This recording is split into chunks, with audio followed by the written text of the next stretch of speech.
no me kotumo yeso mbe kwa koto asori ni mu a da bokata ye dia banti the new republic and this asem na ba na party foko go gidigidi won say ye hu video bi na Agradaa ene ni kunu esema ekwo yoko ho no we kwa ka sa jama ono ne ho anointing na wo mugina so a wo so dem san krofo ko eyoko wo say na obabi onye ne sika ena ne sika mo mi sam hwehwem ni ade no ene ne ensem o ka de meet radio so nka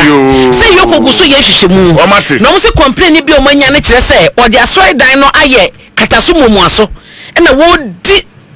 djuma bi wo hon masije entwaye so wo chinchim nkrofo sabon nkrofo pojo musika ne ade nti iyoko ye hwehwemu a ye kasei no wo muguso dendendin aso mu wie bibia asije ne je se de beba besia ne se njiase ma adwopa megaphone no de chi krom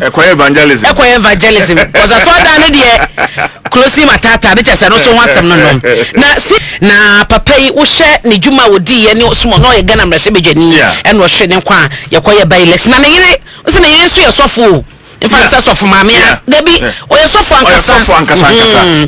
na sese ne yese court sembe ye yire wono ne Agradaa ex-husband no ekomo asije enyasem Kumah ama Asarodan suma circuit court na etena so Apostle Lilian Kumah ye rajon Kumah ne kunafo yi asem na ye kan na eno atinsoso no wo mo ekyese abrantie wadi maame ne dream pa kese wadi ne sika mu a enye sika ketwa 14.5 million Ghana cedis eno ena da bokata yi eda se wo chese wawia interfe papa na bodu wo mo chese na doctor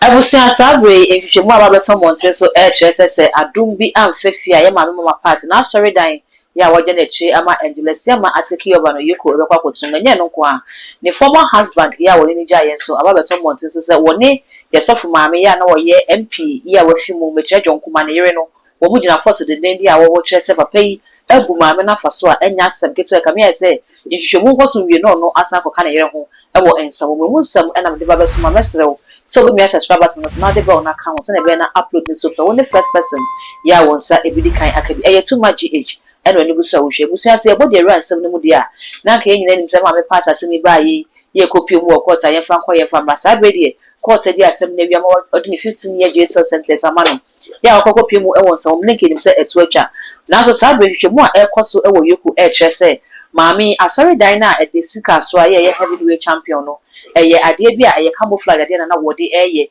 se ye beka ya abra ya church ama no wuntumi ma okopi mu e wo yoku ni ho se maami akwakopi mu wo kure wi echo beka so no ne ho sra e de simi kokko yi chama wuntumi e de ba monten so beka se ebi ma akwa report no e wo yoku si ye hwehwem e kwa ofa so odinya ne sika se na sa ensam nyina no eye ndokra na ehwehwemu no egusu a wo koso sa brady wo mo e kire se ebi mu beka se asori dan na esi ho no maami no se uremu a ene ekwan ode faso di bu amanfo faso ji amanfo sika fro monsem no enya asem keto a enti yoko eyemu ehwehwemu bebia edru no se ko ba se ebo mama parta ene na asori dan no wo mo ebetum enye no kwa ne kunu dada na oware no ne gya ye okofa edlesi ame wo no so ene ye maame John Kumah eyere MP a wafi mo no so mu gina court e wodan so ma ne denden a ehwehwemu no e kire se papa yi ebu maame no afaso a enya asem keto a senhwemu no kwa wie na ekubu no pa na no so betimi akwakopie mu ewo ensawom akwakoka na yere ho sei ena ensam no emu ntwemu ete so no mekotumo yeso mbe kwakoto asori ni mu a da bokata ye dia banti the new republic and this asem na ba ya eka ho asem se yesi omo akwa asori ni bi na omo agyan no enye bi mu krompo egusu mu no obeka ya emra echema wuntumi ekwodi sense me wo yoko no na party foko gu ho gidigidi won say ye hu video bi na Agradaa ene ni kunu esema ekwo yoko ho no we kwa ka sa jama ono ne ho anointing na wo mugina so a dem san krofo ko eyoko wo say na obabi onye ne sika ena ne sika mo mi sam hwehwem ni ade no ene ne ensem o ka de meet radio so nka say yoko gu so ye hwehwemu no mo se complain bi o manya ne kire say o de asori dan no aye kataso momuaso ena wo di djuma bi wo hon masije entwaye so wo chinchim nkrofo sabon nkrofo pojo musika ne ade nti iyoko ye hwehwemu a ye kasei no wo muguso dendendin aso mo wie bibia asije ne je se de beba besia ne se njiase ma adwopa megaphone no de chi krom ekwa evangelism because aso da ne de closely matata de chese no so wasem no no na CJ eno dan che no na mayama e wo de bokata the New Republic mu yi na edanche so a nkata ne ba ko em say Agradaa ho asem bi wo ma e chese wabu late John Kumah ne yire ewa animi eno ana wo de ato hoi ne chase ho no ayo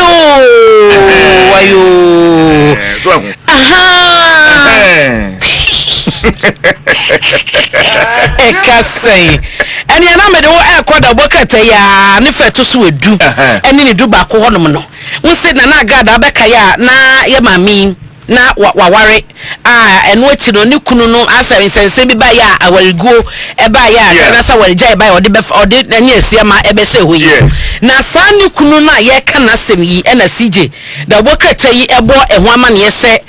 ubeka ye John Kumah ya onye ne ba bi ko ba de fa ne kra ensie yi na papa yi wo hye ne djuma wodi ye ne somo no ye Ghana mrase bedwani e no hye ne kwa ye koye ba election na ne yire nse ne yire so ye sofo in fact so for mama debi o ye so for ankasa na se ne ye se court sembe ye yire wono ne Agradaa ex-husband no ekomo CJ enyesem Kumah ama Agradaa suma circuit court na etena so Apostle Lilian Kumah ye John Kumah ne kunafo yi asem na ye kan na eno ati so no wo mo echese abrantie wadi maame ne dream pa kese wadi ne sika mu a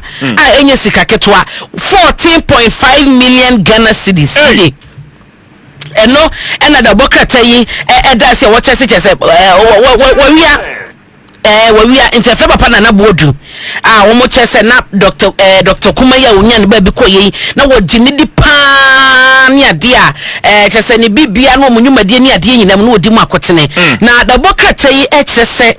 wo hwe sources no ene amane bo na eba no a Dr. John Kumah yi na wono ene che na bodu so momodian na onkote dwumaku be fe no Sontim Group Limited eno ne dwumaku eba no construction mudi mu